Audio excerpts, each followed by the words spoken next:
Welcome back to hour two of Nothing Personal on this Thursday, August 28th, 2025. And you know what it means when it's Thursday? It means we have a guest. And I've been trying to get this guest since the beginning of our show because this player holds a special place in my heart. And you're going to find out why. You may know him because you did not want to face him, either at the plate or on the mound. We are lucky to have Mike Hampton. Come on, Mike. Welcome to the show. Hey, Dave. How's it going? Thanks for having me on. It's so good to see you. And we go back decades. And I want to start right back when the Marlins were winning the World Series in 2003 to the year before when I tried personally to acquire you. It was the key to what I thought would be us competing to win a World Series. We had a trade worked out to get you from Colorado, and you said, no, thank you. Something along those lines. I remember it vividly. And I think I'm pretty sure my words were, you got a great young team, but I got to go with a guarantee, and the Braves are about as close as guaranteed to win a pennant. I want to remind people what that means. When you get a no trade clause, which is what Mike Hampton had when he signed his deal with the Rockies, and the question was, we were doing a very big trade, trading Charles Johnson and Preston Wilson to Colorado, and we were trying to get Juan Pierre, who you played with in Colorado, and we were trying to get you because we wanted to add a veteran starting pitcher to our rotation who had a bunch of young guys. But you had to give permission. You had to waive your no trade clause. Yeah. And we did a call with you. Larry Beinfest, the GM, and I did a call with you. And you said that you loved the team, but you wanted to go to Atlanta. And they were not part of the trade discussion at all. And so we wanted to get Pierre. We wanted to get Johnson and Wilson off our books. So we had to call Atlanta. And that's when a trade came together, and we got Tim Spooneybarger, and you got to go to Atlanta. And then what was it like watching us, the young team, in that year get past the Cubs and then go to the World Series?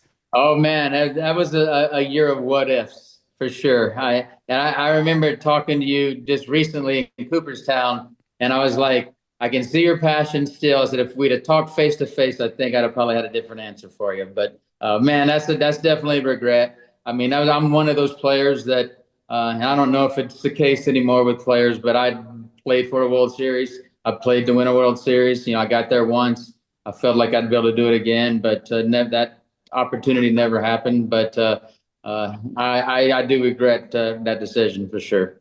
Tell me the thought process when you go to the Subway Series and you lose, because I had this conversation with Miguel Cabrera and Dontrell Willis when they won as rookies. And the thought was in their mind, they're going to get one for the thumb.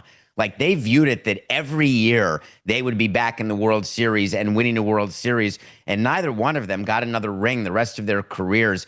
What's it like after you lose a World Series, thinking to yourself, all right, we climbed the mountain, we didn't quite get there, but this feels like something that we can repeat? That's just it.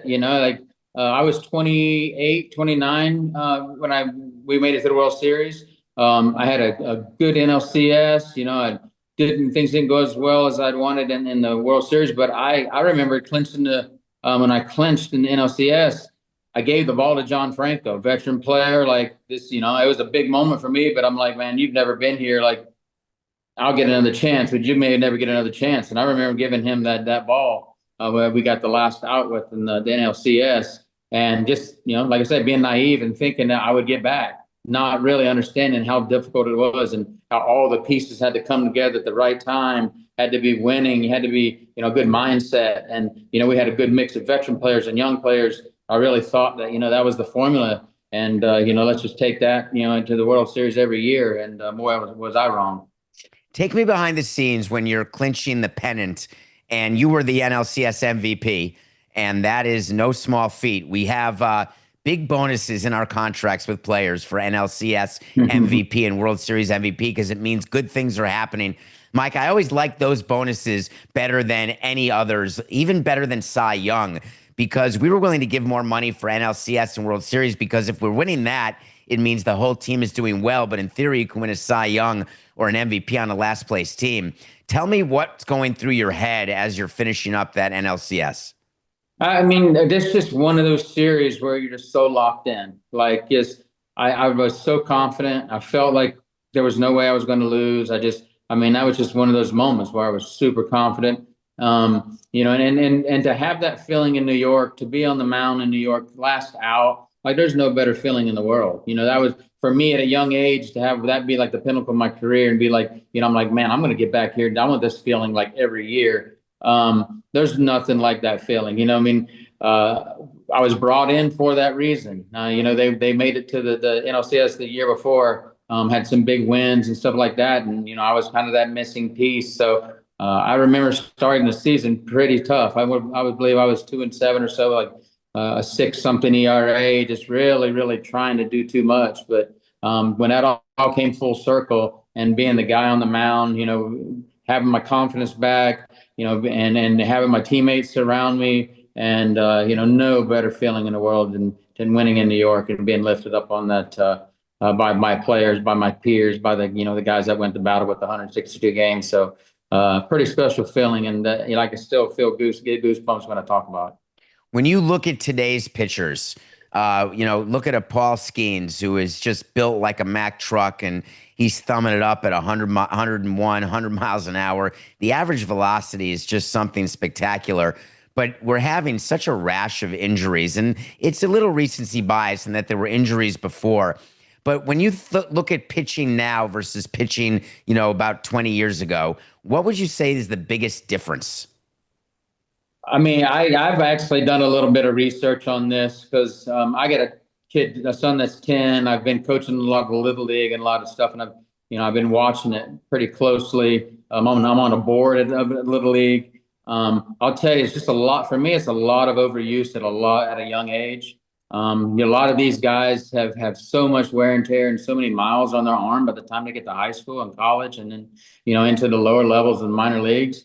I just feel that there's not enough rest. I feel like our society now is light up the radar gun. Let me see what the triple digits, if I can hit triple digits. I think a lot of our training has just is focused on velocity, not on being a complete pitcher. I will say I feel Screwball, I feel Skenes they have that big body. I do feel like they might be a little bit of a throwback. They use their lower half really well.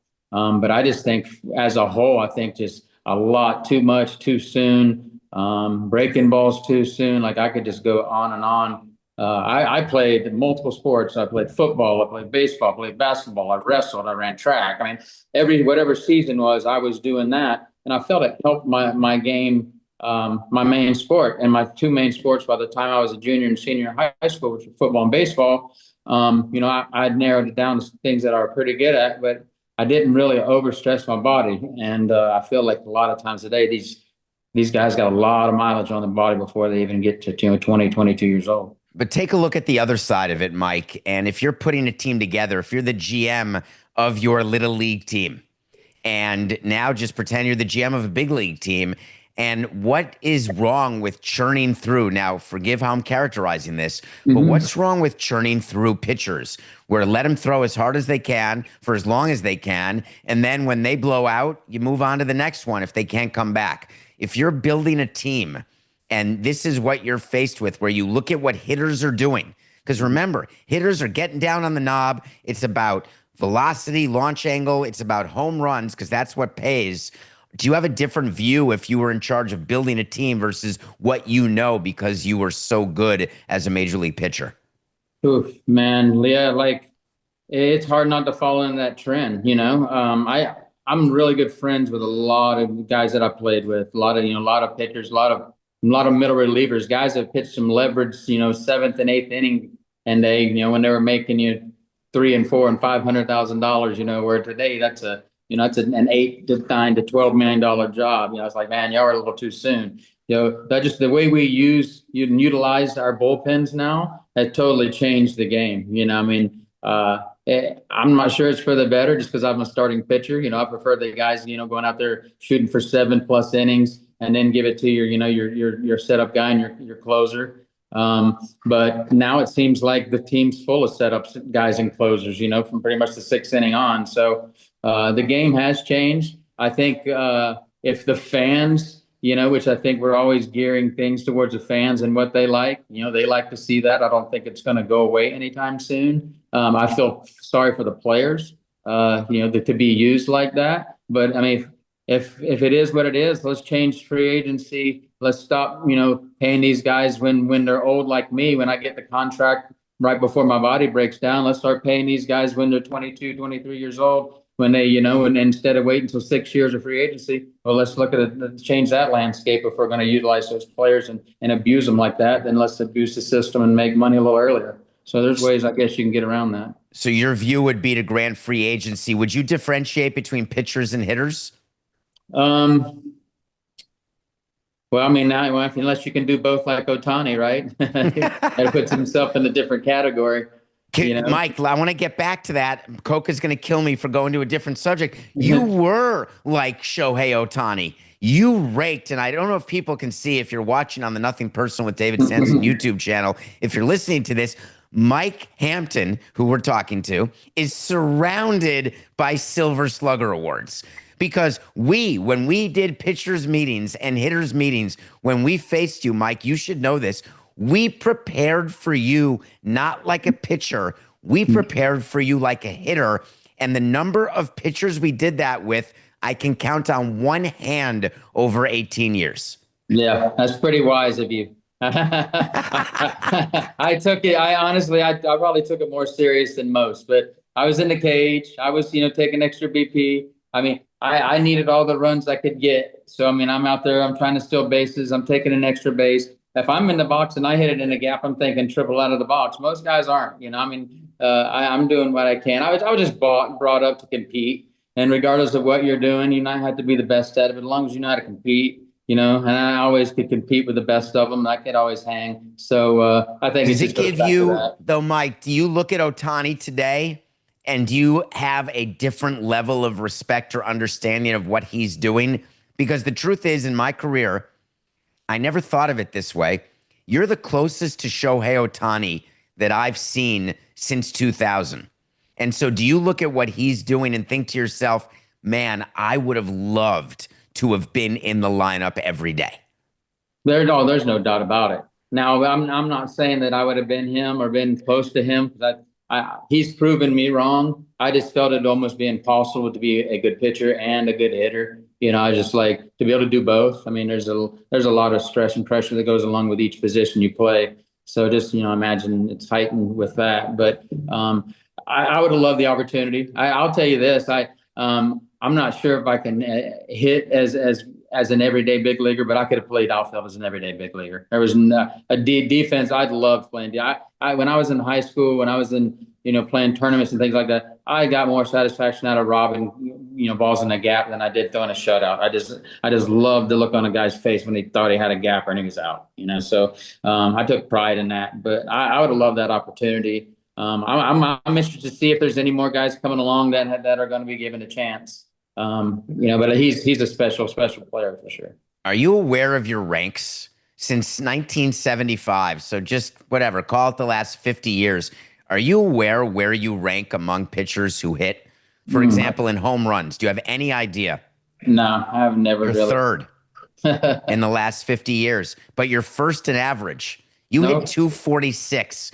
Do you realize that you are roughly, under my math, let me count, you're a $25 million offensive player right now.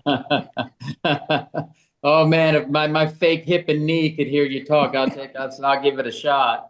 That, what, like, I just talk about like being prideful and really caring about it. When I was drafted by Seattle, so I went to American League teams. I was drafted in '90, and I was in there until '94. I never didn't see a live pitch, and then I'm in a reliever in '94 with the Astros.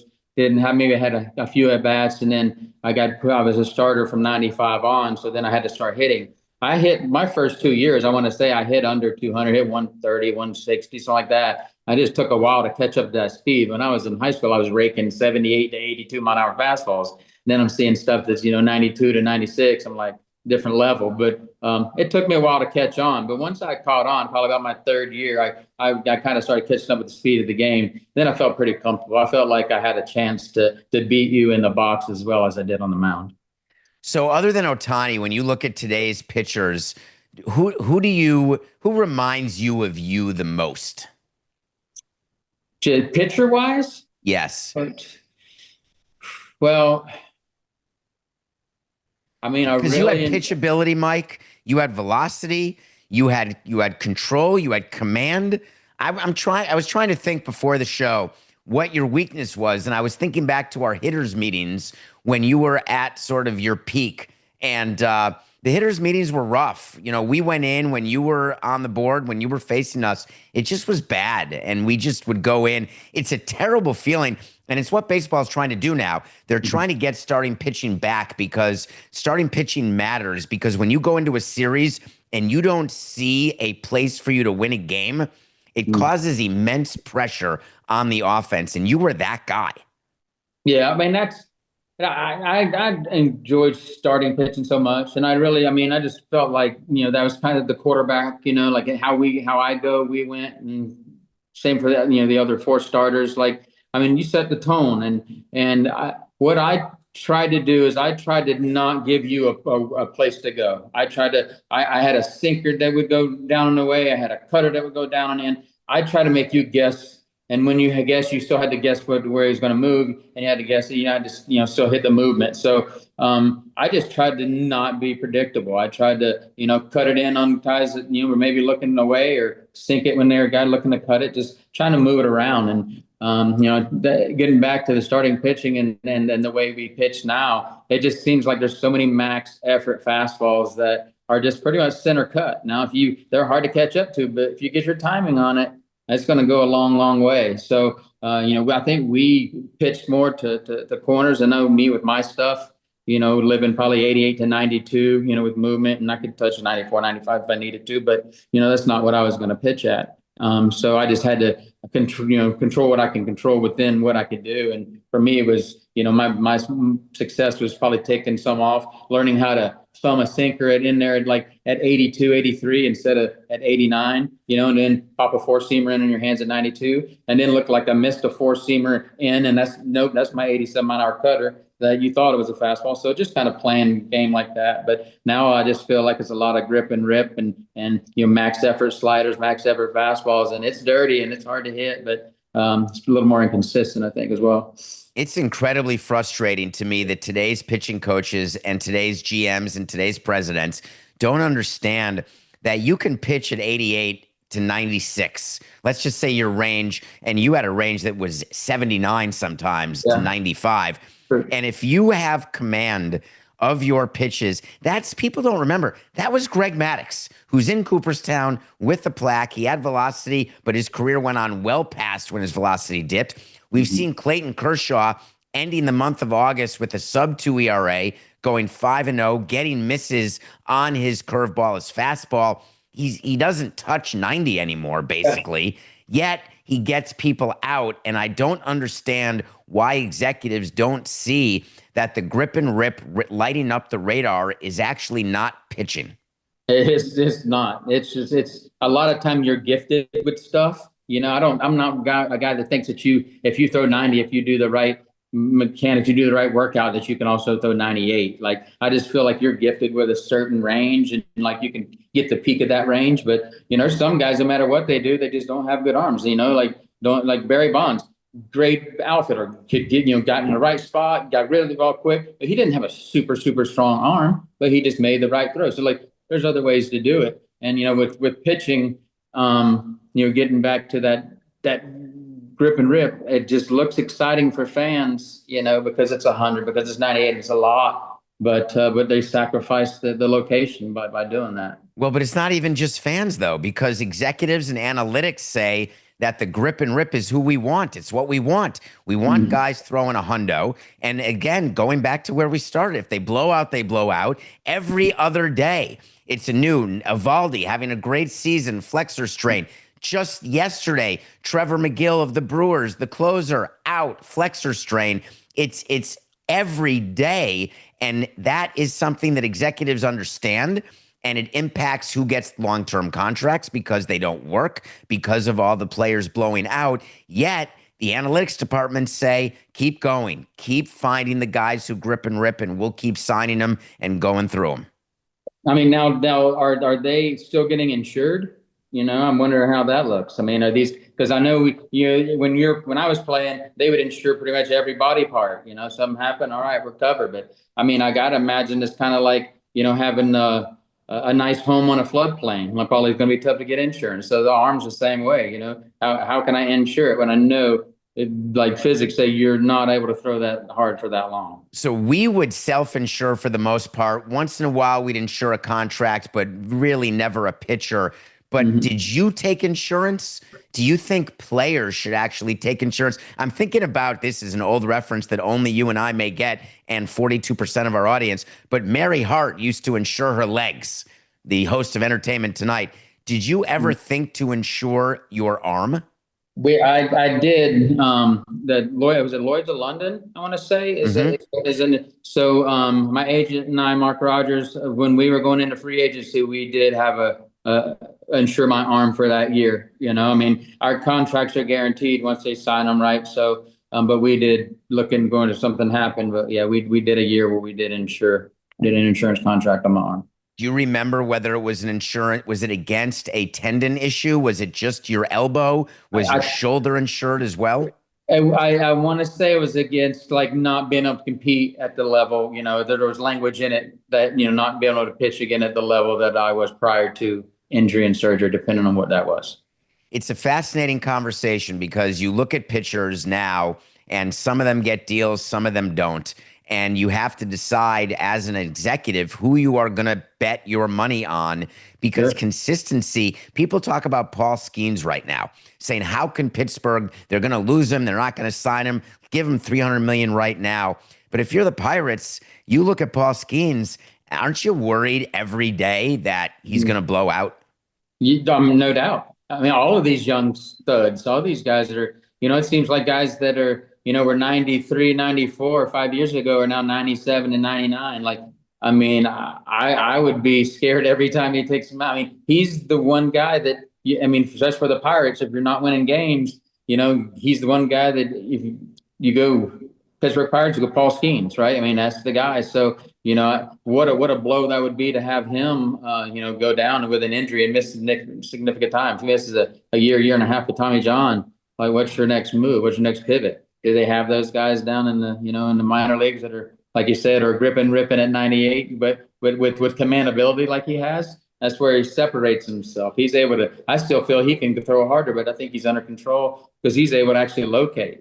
He's able to actually do things. He's like Scrooble, like the same. Like, these guys have a plan, and you can see that. And you can see some young kids that don't have a plan, and those guys, I think have learned a long way. I think they probably had some bumps in the road when they're younger, but that's what it takes. It takes to experience some failure to understand what it takes to get back up again. If you're not facing any failure until you get in the big leagues, it's a tough place to learn. There's no doubt. We wanted people to fail in the minor leagues, believe it or not. So Coca spends my life in my ear, and he has an answer to who he thinks is your comp today.